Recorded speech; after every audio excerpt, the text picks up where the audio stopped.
এই ট্রেভারের অতীত জীবনে কি গোপন কথা আছে? কেনই বা তিনি নিজেকে এইভাবে একটা খারাপ লোকের হাতের পুতুল করে ফেলেছিলেন? কেন তার হাতে ঘষে উঠিয়ে দেওয়া উল্কির কথা বলতে তিনি অজ্ঞান হয়ে পড়েছিলেন? ফোর্ডিং ব্রিজ থেকে একটা সামান্য চিঠি আসাতেই বা কেন এমন সাংঘাতিক অসুস্থ হয়ে পড়লেন যে তাতেই তিনি মারা গেলেন? আর ঠিক তখনই আমার মনে পড়ল যে ফোর্ডিং হ্যাম্পশায়ারের কাছে, আর মিস্টার বেডস যাকে ব্ল্যাকমেল করবার জন্য হাডসন লোকটা তার কাছে গেছে সে হ্যাম্পশায়ারেই থাকেন।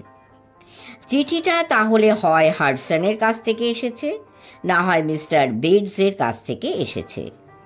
যদি হাডসনের কাছ থেকে এসে থাকে তাহলে চিঠির বয়ান নিশ্চয়ই এই রকম, সে মিস্টার ট্রেভারের কেলেঙ্কারির কথা বলে দিয়েছে। আর মিস্টার বেডস যদি চিঠিটা লিখে থাকেন তাহলে তিনি নিশ্চয়ই পুরনো বন্ধুকে এই বলে সাবধান করে দিয়েছিলেন যে ভিতরের কথা শিগগিরই ফাঁস হয়ে যাবে। এ পর্যন্ত ব্যাপারটার মধ্যে কোনো জটিলতা নেই, কিন্তু সমস্যা হলো এই যে চিঠিটা কি সত্যি সত্যি তুচ্ছ? মনে হয় চিঠিটার আসল মানে ভিক্টর ধরতে পারেনি। চিঠিটা নিশ্চয়ই সাংকেতিক ভাষায় লেখা। চিঠিটা পড়ে যা মনে হবে সেটা কিছু নয়, চিঠিটার একটা অন্য মানে আছে। যারা সাংকেতিক সূত্র জানে তারাই ধরতে পারবে। চিঠিটা দেখা বিশেষ দরকার। চিঠিটায় যদি কোনো সাংকেতিক বার্তা থাকে তো আমি নিশ্চয়ই সেটা ধরতে পারবো। প্রায় 1 ঘন্টা আমি সেই ঘরে বসেছিলুম। টের পাইনি অন্ধকার হয়ে গেছে। টের পেলুম যখন কাজের মেয়েটি এসে ঘরের আলো জ্বেলে দিলে। তারপরেই ভিক্টর ঘরে ঢুকলো। ভিক্টরকে দেখে বুঝতে পারলুম সে ভীষণ কষ্ট পেয়েছে, তবে লক্ষ্য করলুম তার হাবভাব বেশ সংযত। এই যে কাগজগুলো দেখছো এগুলো তার হাতে ছিল। সে টেবিলের উল্টো দিকে বসে টেবিলের আলোটা একধারে সরিয়ে আমার হাতে এই যে চিঠিটা দেখছো সেটা এগিয়ে দিলে। এক টুকরো স্লেট রঙের কাগজের ওপর লেখা, "The supply of game for London is going steadily up. Headkeeper Hudson, we believe, has been now told to receive all orders for fly paper and for preservation of your hen pigeon's life." আমি যখন প্রথম লেখাটা পড়ি তখন তোমার মতোই আশ্চর্য হয়ে গিয়েছিলাম। আমি খুব মন দিয়ে লেখাটা বারবার পড়লুম। যা অনুমান করেছিলুম ঠিক তাই। এর ভিতরে একটা লুকোনো অর্থ আছে। নাকি ফ্লাই পেপার, হেন ফিজেন্ট বিশেষ কোনো অর্থে ব্যবহার করা হয়েছে? তা যদি হয় তবে এই চিঠির অর্থ বের করা শক্ত হবে। তবে এ ব্যাখ্যাটা মানতে পারছিলুম না। চিঠিটায় হাডসনের উল্লেখ থাকায় বুঝতে পারছিলুম যে এটা হয় তার কাছ থেকে নয়তো মিস্টার বেডসের কাছ থেকে এসেছে। তখন আমি চিঠিটা শেষ থেকে পড়তে শুরু করলুম। তাহলে দাঁড়ায় লাইফ ফিজেন্স হেন। এটা বিশেষ সুবিধাজনক বলে মনে হলো না। তখন আমি শব্দগুলোকে এপাশে ওপাশে বসিয়ে দেখতে লাগলুম কি হয়। আর প্রায় তখনই ধাঁধাটার সমাধান হয়ে গেল। খুব ছোট একটা সাবধান বাণী। আর এইটে পেয়েই ট্রেভার স্রেফ ভয় পেয়েই মারা গেলেন। প্রথম শব্দটা আর তার পরের প্রত্যেক তৃতীয় শব্দটা নিতে হবে। চিঠিটার আসল মানে হচ্ছে, "the game is up, Hudson has told, fly for your life." মানে খেল খতম, হাডসন সব ফাঁস করে দিয়েছে, বাঁচতে চাও তো পালাও। আমার কথা শুনে ভিক্টর মাথা নিচু করে বসে রইল। অনেকক্ষণ পরে ভাঙা ভাঙা গলায় বললে, "হোমস, তুমি হয়তো ঠিকই বলছো, এ তো খুবই লজ্জার কথা, কিন্তু হেড কিপার আর হেন ফিজেন্স এর মানে কি?" মূল চিঠিটার সঙ্গে এই শব্দগুলোর কোনো যোগাযোগ আছে বলে মনে হয় না। তবে এই শব্দগুলো থেকে চিঠিটা কে পাঠিয়েছিল তা হয়তো বোঝা যেতে পারে। প্রথমে দেখো চিঠিটা কিভাবে শুরু হচ্ছে, "দ্য গেম ইজ", এরপর চিঠিটায় মাঝে মাঝে কিছু ভুয়ো শব্দ বসাতে হয়েছে। যে এই চিঠি লিখেছে সে প্রথমে যে শব্দটা মাথায় এসেছে সেটাই লিখে দিয়েছে। এখন এই চিঠিটাতে এমন অনেক কথা আছে যেগুলো সাধারণত শিকারীরাই ব্যবহার করে। তার থেকে মনে হচ্ছে যে চিঠির লেখক হয় একজন ঝানু শিকারী, নয়তো হাঁস মুরগির ব্যবসা করেন। মিস্টার বেটসের সম্বন্ধে তুমি কি কিছু জানো? ভিক্টর বললে, তুমি বলায় মনে পড়ল যে প্রত্যেক বছর শীত পড়ার আগে মিস্টার বেটস বাবাকে তার ওখানে শিকার করতে যেতে বলতেন। তাহলে নিশ্চিতভাবে বলতে পারি এই চিঠি মিস্টার বেটসই লিখেছেন। এখন জানতে হবে যে হাডসন কি এমন গোপন কথা জানতো যার জন্য এরকম ধনী মানি দুজন লোক তাকে এত ভয় করতেন। হোমস, নিশ্চয়ই কোনো অন্যায় কাজ। যাই হোক, তোমার কাছে আমি কিছুই লুকোবো না। বিপদ আসছে বুঝেই আমার বাবা তার জীবনের সব কথা লিখে রেখে গেছেন। ডাক্তারবাবুর কথা মতো জাপানি ক্যাবিনেটে এই কাগজগুলো আমি পেয়েছি। এই কাগজগুলো তুমি আমাকে পড়ে শোনাও। আমার নিজের পড়বার সাহসও নেই, শক্তিও নেই। ওয়াটসন, এই সেই কাগজ যা সেই রাতে ভিক্টর আমার হাতে তুলে দিয়েছিল। আমি সেদিন যেমন ভিক্টরকে পড়ে শুনিয়েছিলাম, তোমাকেও তেমনি আজ পড়ে শোনাচ্ছি। খামের ওপর কি লেখা আছে জানো? ফালমাথ থেকে 1855 খ্রিস্টাব্দের 8ই অক্টোবর থেকে নভেম্বরের 6 তারিখে 15 ডিগ্রি 20 মিনিট উত্তর অক্ষাংশ ও 25 ডিগ্রি 14 মিনিট পশ্চিম দ্রাঘিমাংশের মধ্যে গ্লোরিয়া স্কট জাহাজের যাত্রা ও ডুবে যাওয়ার সব ঘটনা লেখা আছে। আসল লেখাটা একটা চিঠির আকারে।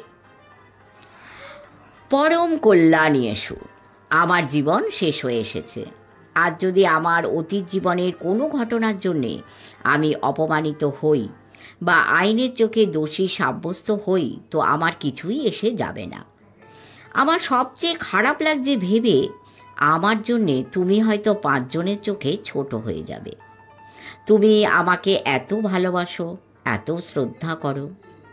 যদি দৈব দুর্বিপাকে সেই ঘটনা ঘটেই যায়, আমার একান্ত অনুরোধ তুমি এই লেখাটি পড়ো। তাহলে আমার কথা তুমি আমার মুখ থেকেই শুনতে পাবে। আর যদি ভগবানের অসীম অনুগ্রহে সেরকম কিছু না ঘটে এবং আমার মৃত্যুর পরে এই কাগজপত্র তোমার হাতে পড়ে, তবে তোমাকে আমার একান্ত অনুরোধ, খাম শুদ্ধ আগুনে ফেলে দিও। এই চিঠি পড়বার দরকার নেই, এই নিয়ে কিছু ভাববারও তোমার দরকার নেই। যদি এই চিঠি তোমাকে পড়তেই হয়, তবে বিশ্বাস করো এই চিঠির প্রতিটি কথাই সত্যি। আর আশা করি তুমি আমাকে ক্ষমা করবে। আমার নাম ট্রেভার নয়, ছেলেবেলায় আমার নাম ছিল জেমস আর্মিটেজ। তুমি নিশ্চয়ই বুঝতে পারছো যে তোমার কলেজের বন্ধু যখন আমাকে এমন কতগুলো কথা বলেছিল যাতে মনে হয়েছিল সে আমার সব কথা জানে, তখন কেন আমি ভয় পেয়েছিলাম। জেমস আর্মিটেজ নামে আমি লন্ডনের ব্যাংকে কাজ করতাম। বেআইনি কাজ করবার জন্যে আমাকে দেশ থেকে বার করে দেওয়া হয়। না না, তুমি আমাকে ভুল বুঝো না। ব্যাংকের টাকা থেকে আমি একজনকে কিছু ধার দিয়েছিলাম। ভেবেছিলাম বার্ষিক হিসেবের আগে টাকাটা জমা করে দিতে পারবো, তাহলে আর ধরা পড়বার ভয় থাকবে না। কিন্তু আমার অদৃষ্ট খারাপ। যিনি নিয়েছিলেন তিনি টাকাটা ফেরত দিলেন না। আর সেই বছরেই, যে সময় বার্ষিক হিসেব হবার কথা, তার আগেই হিসেব হয়ে গেল। হিসেব মিলল না, চুরির দায়ে ধরা পড়ে গেলুম। বিচারে আমার শাস্তি হলো, লঘু পাবে গুরুদণ্ড। এতটা শাস্তি নাও হতে পারত, তবে তখনকার জজ সাহেবেরা ভীষণ কড়া ছিলেন। যাই হোক, যেদিন আমি 23 বছরে পা দিলুম, সেই দিনই অপরাধী হিসেবে আমাকে জাহাজে করে সমুদ্রে ভাসিয়ে দেওয়া হলো। আমরা সবশুদ্ধ 37 জন দাগি আসামি গ্লোরিয়া স্কট জাহাজে চেপে অস্ট্রেলিয়ায় পাড়ি জমালুম। সেটা 1855 সালের কথা। তখন ক্রিমিয়ান যুদ্ধ দারুণভাবে চলছে। বড় বড় জাহাজ সবই যুদ্ধের প্রয়োজনে ব্যবহার করা হচ্ছে। গ্লোরিয়া স্কট একটা 500 টনের জাহাজ। এটা চীন থেকে চা আমদানির কাজে লাগানো হতো। আমরা 37 জন ছাড়া জাহাজে ছিল ক্যাপ্টেন, 3 জন মেট, 1 জন ডাক্তার, 1 জন পাদ্রী, 4 জন রক্ষী, 26 জন খালাসি আর 18 জন সৈন্য। ফালমাত থেকে আমরা যেদিন যাত্রা করলুম, জাহাজে প্রায় 100 জন লোক।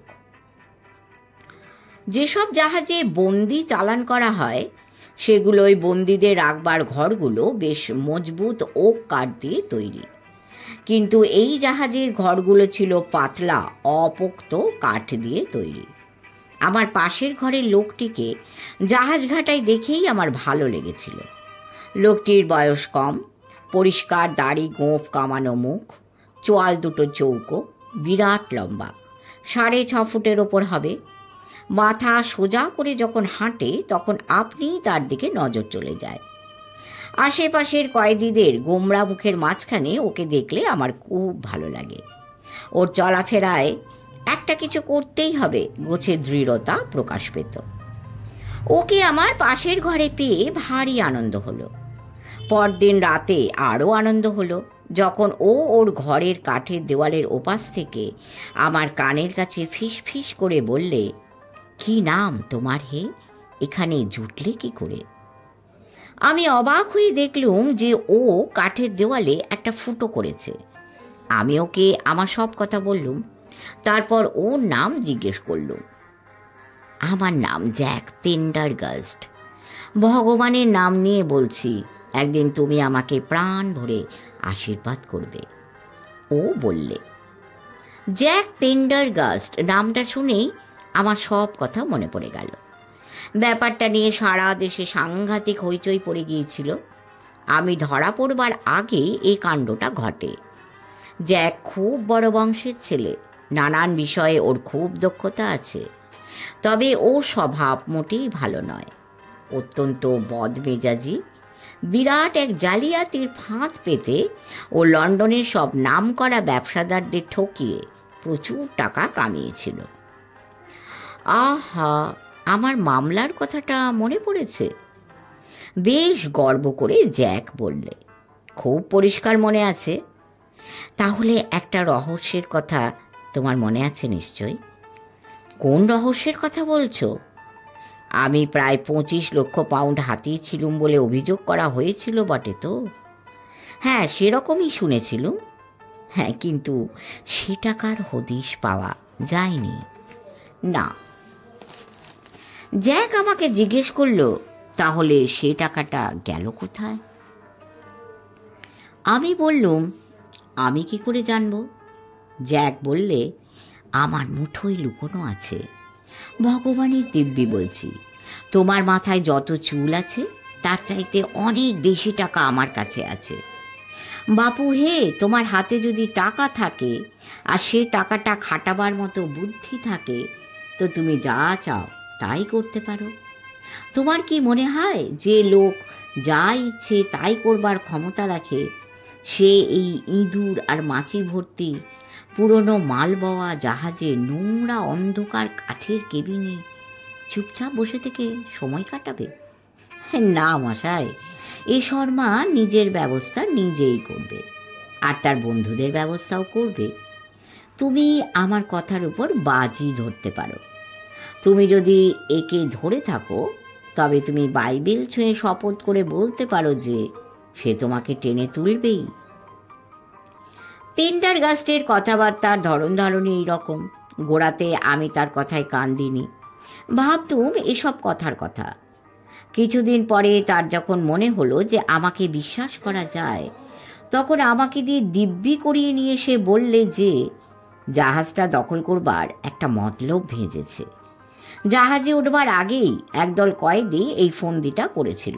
বলাই বাহুল্য, পেন্ডারগাস্ট হচ্ছে দলের পান্ডা আর সব কিছুর পিছনে রয়েছে তার টাকা। আমার একজন সাকরেদ ছিল, খুব বিশ্বাসী লোক। আমরা দুজনে যাকে বলে হরিহর আত্মা। টাকাটা তার কাছেই ছিল। এখন আমার সেই সাকরেদটি কোথায় বলো তো? বলতে পারলে না তো? সে হচ্ছে এই জাহাজের পাদ্রী। সে পাদ্রির পোশাক পরে ধর্ম পুস্তক নিয়ে জাহাজে চেপেছে। তার বাক্স প্যাটটার তলায় এত টাকা আছে যা দিয়ে এই জাহাজ মাই ক্যাপ্টেন, মেট, খালাসি সমেত কিনে ফেলা যাবে। অবশ্য এই জাহাজের খালাসিদের দেহ মন সবই সে জয় করে ফেলেছে।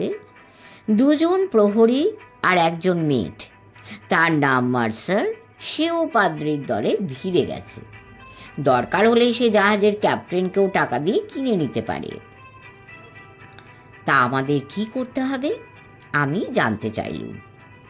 সে বললে, কি করবে ভাবছ? আমরা ওই সৈন্যদের লাল রঙের জামাগুলো আরও টকটকে লাল করে দেব। কিন্তু ওদের কাছে বন্দুক আছে।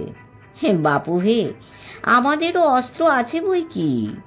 আমাদের প্রত্যেকের কাছে একটা করে পিস্তল থাকবে, আর তা সত্ত্বেও যদি আমরা জাহাজটা দখল করতে না পারি তাহলে আমরা শিশু। তুমি তোমার বাঁ পাশের ঘরে যে আছে তার সঙ্গে কথা বলে দেখো, তাকে বিশ্বাস করা যাবে কি না। আমি জ্যাক পেন্ডারগাস্টের কথা মতো কাজ করলুম। আমার বাঁ পাশের ঘরের লোকটির অবস্থা আমারই মতো, বয়সও বেশি নয়। নকল নথিপত্র চালাতে গিয়ে ধরা পড়ে যায়। তার নাম ছিল ইভান্স। পরে অবশ্য সেও নাম বদলে নেয়, এখন দক্ষিণ ইংল্যান্ডে বাস করে। বেশ প্রতিপত্তিশালী লোক। সে আমাদের দলে যোগ দিলে। অল্প দিনের মধ্যে 2 জন ছাড়া সবাই আমাদের সঙ্গে জুটে গেল। যে 2 জন যোগ দিলে না তাদের একজন এতই দুর্বল স্বভাবের যে তাকে বিশ্বাস করা ঠিক হবে বলে মনে হলো না। আরেকজনের খুব সাংঘাতিক ধরনের জন্ডিস হয়েছিল। গোড়া থেকে এমন ছিল, আমাদের পক্ষে জাহাজটা দখল নেওয়া মোটেই শক্ত ছিল না। জাহাজের খালাসিগুলো ছিল একদম চোর গুন্ডা। এই জাহাজের জন্যে তাদের বিশেষভাবে বাছাই করা হয়েছিল। সেই জাল পাদ্রি কাগজপত্র ভর্তি কালো ব্যাগ নিয়ে আমাদের কুঠুরিতে প্রায়ই আসতেন। তিনি এত ঘন ঘন আসতেন যে 3 দিনের মধ্যেই আমাদের প্রত্যেকের কাছে পিস্তল, 20টা কার্তুজ, 800 মতো বারুদ আর একটা করে উকো পৌঁছে গেল। জাহাজে 2 জন রক্ষী আর 1 জন মেট তো পেন্ডারগাস্টের হাতের লোক। ক্যাপ্টেন আর 2 জন মেট, 2 জন রক্ষী, লেফটেন্যান্ট মার্টিন, তার 18 জন সৈন্য আর জাহাজের ডাক্তারবাবু, এরাই আমাদের বিরুদ্ধে ছিলেন।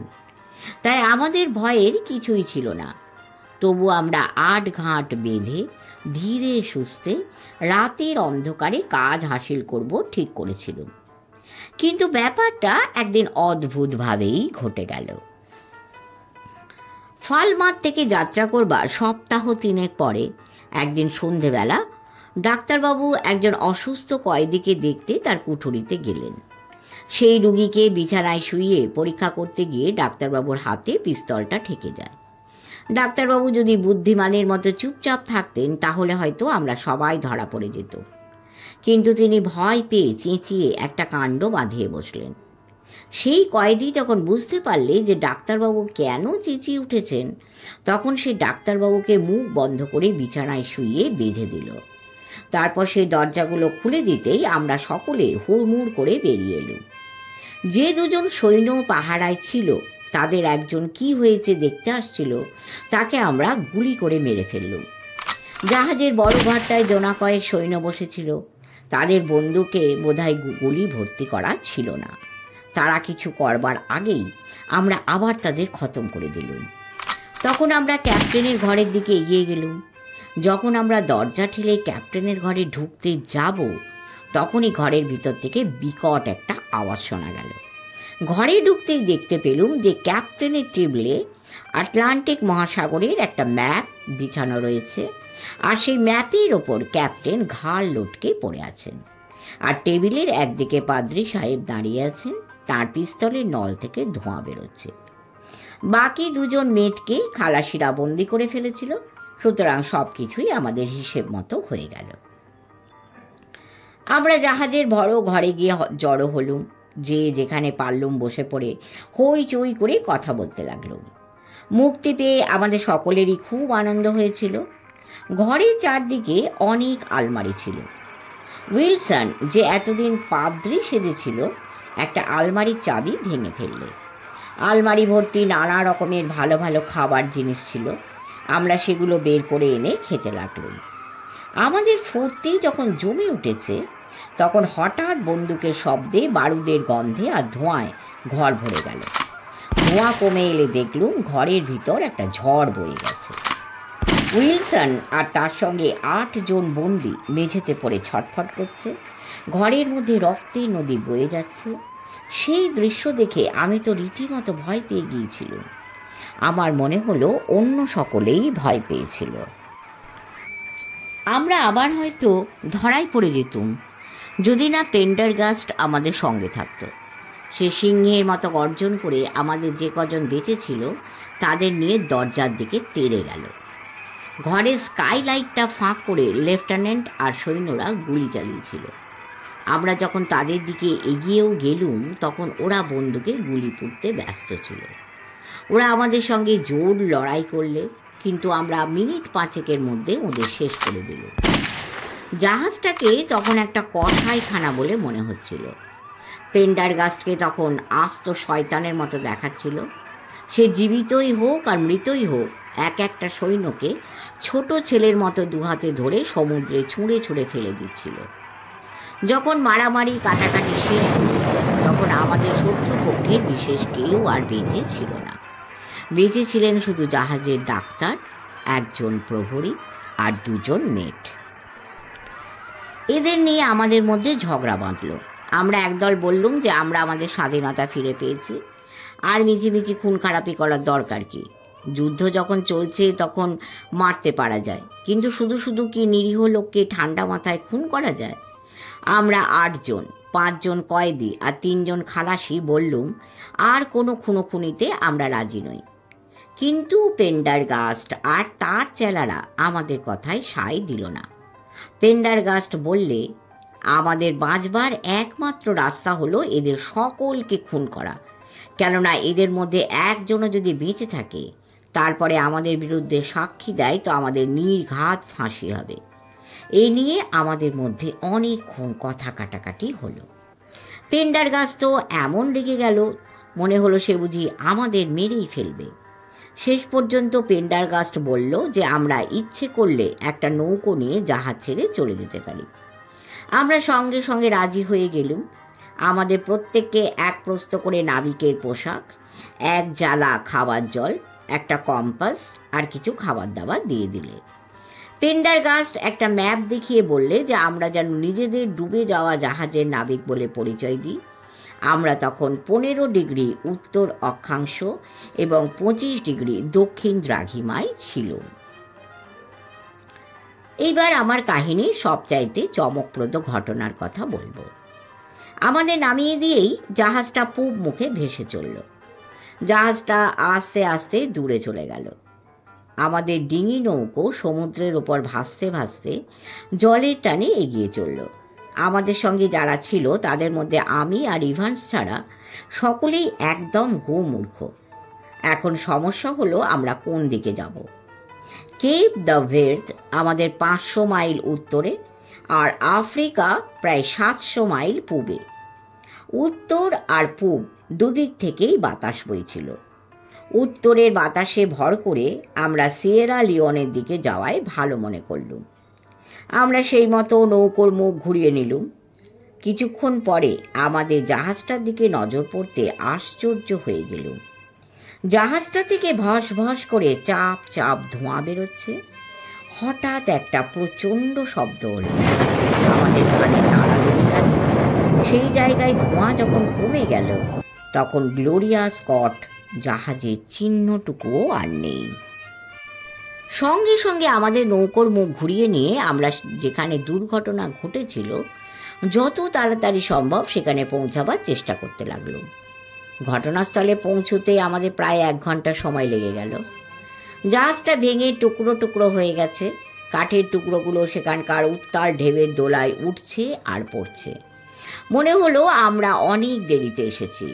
জাহাজের একজনকেও বোধহয় বাঁচানো যাবে না। আমরা চারদিকে তাকিয়ে কাউকে দেখতে না পেয়ে নৌকার মুখ ফিরিয়ে নিতে যাচ্ছি, এমন সময় একটা আর্ত চিৎকার কানে এলো।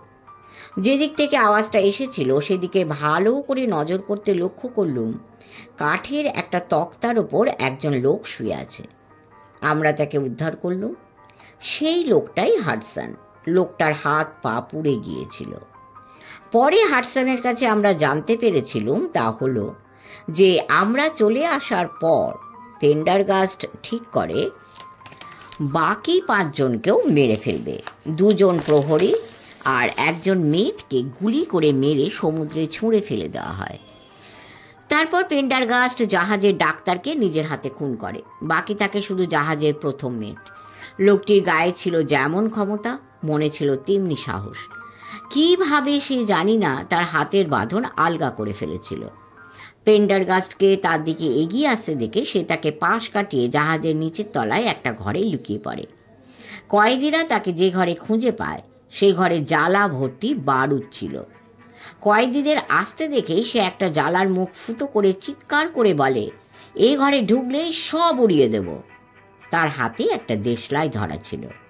শেষকালে অবশ্য মেয়েটি আগুন ধরিয়ে দিয়েছিল না কারো হাত থেকে ফসকে বেরিয়ে যাওয়া বন্দুকের গুলিতে বারুদের স্তূপে আগুন লেগে গিয়েছিল তা হাডসন অবশ্য বলতে পারলে না। যাই হোক না কেন, গ্লোরিয়া স্কটের সেই দিন সেখানে সলিল সমাধি হলো। পরের দিন হর্সপার জাহাজ আমাদের দেখতে পেয়ে তুলে নেয় ও সিডনিতে নামিয়ে দেয়। সেখানে আমি আর ইভান্স দুজনের নাম বদলে ফেলি। নতুন দেশে নতুন পরিচয়ে আমরা নতুনভাবে জীবন শুরু করি। এরপরের কথা বিশেষ বলবার নেই। পরিশ্রম করে প্রচুর টাকা পয়সা উপার্জন করে আমি দেশে ফিরে আসি। 25 বছর নিশ্চিন্তে জীবন কাটিয়ে দেবার পর হঠাৎ যেদিন দুষ্ট গ্রহের মতো হাডসন, যাকে দেখেই আমি চিনতে পেরেছিলুম, এসে হাজির হলো, সেদিন থেকে আমার জীবনে সব সুখ নষ্ট হয়ে গেল। আমি চেষ্টা করেছিলুম ওকে সন্তুষ্ট রাখতে। এখন তুমি নিশ্চয়ই বুঝতে পারছো যে কেন ও সব অত্যাচার আমি মুখ বুজে সহ্য করতুম। যাই হোক, একদিন ও চলে গেল। মুখে কিছু না বললেও আমি ওর হাবভাব দেখে বুঝেছিলুম যে ও আমার সর্বনাশ করেই ছাড়বে। এরপর আঁকা বাঁকা হরফে লেখা, এইমাত্র বেডসে চিঠি পেলুম, হাডসন সব কথা ফাঁস করে দিয়েছে। ভগবান আমার অপরাধ যেন মার্জনা করেন। বুঝলে ওয়াটসন, এই কাহিনী সেদিন ভিক্টরকে পড়ে শুনিয়েছিল আর আজকে তোমাকে পড়ে শোনালো। ভিক্টর মনে খুবই ব্যথা পেয়েছিল। কিছুদিন পরে ও দেশ ছেড়ে চলেও যায়। পরে খবর পেয়েছি তরাই অঞ্চলে চায়ের বাগান করে এবং এখন বেশ ভালোই আছে।